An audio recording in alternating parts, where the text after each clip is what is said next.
This is essentially what happened. I don't know if we've had a summary of the scandal, but a family of individuals, Pakistani in origin, who are naturalized American citizens, I think all of them, have been working in the House for a large number of Democrats in violation, seemingly, of rules about how employees are managed by offices. Essentially, you had 4 or 5 people working for 40 House offices.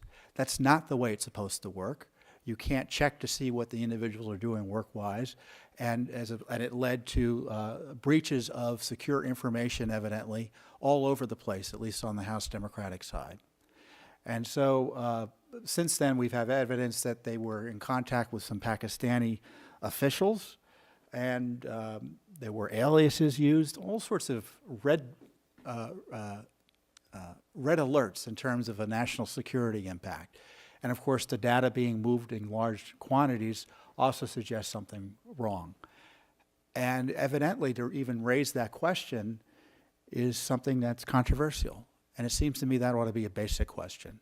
It could be something as simple as a Pakistani family, an American family of Pakistani origin, took advantage of lax oversight by House administrators to steal money, to steal equipment, or to use it as a place or a vehicle for which to defraud banks. It could be as simple as that.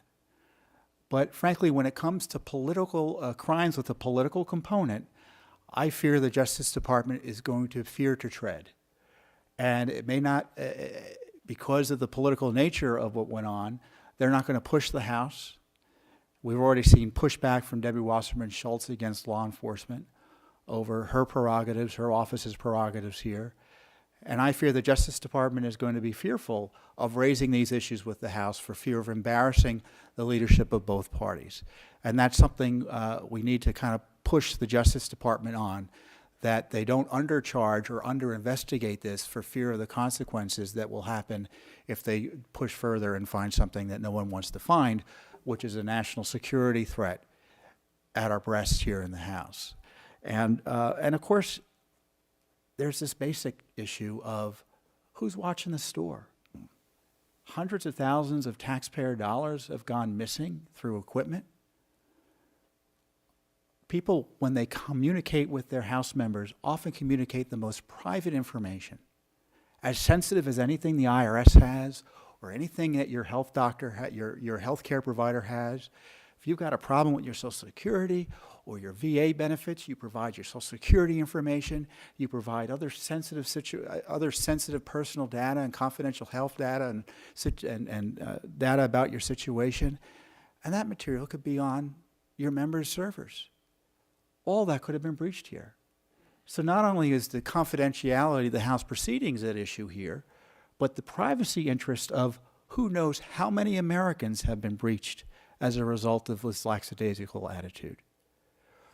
And secondly, we've got the issue of whether or not the process for accountability here is working.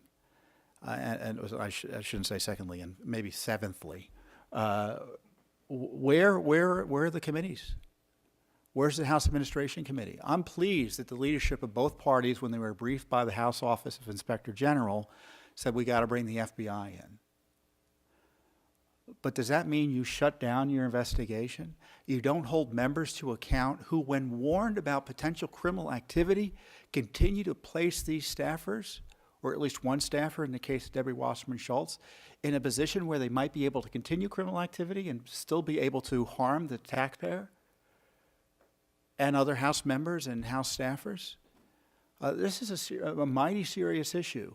And I tell you, I don't know whether the alleged DNC hacks and some of the hacks we've seen recently are tied to the Pakistani family crime ring that we have found here in the House. But to the extent Mr. Mueller is doing a competent job, it seems to me he'll want to at least ask some questions to see if there's an intersection between the hacks of Democratic officials, including Debbie Wasserman Schultz, and the Awan family crime ring. Thanks for tuning in. Be sure to subscribe to our YouTube channel to catch all the latest news from Judicial Watch.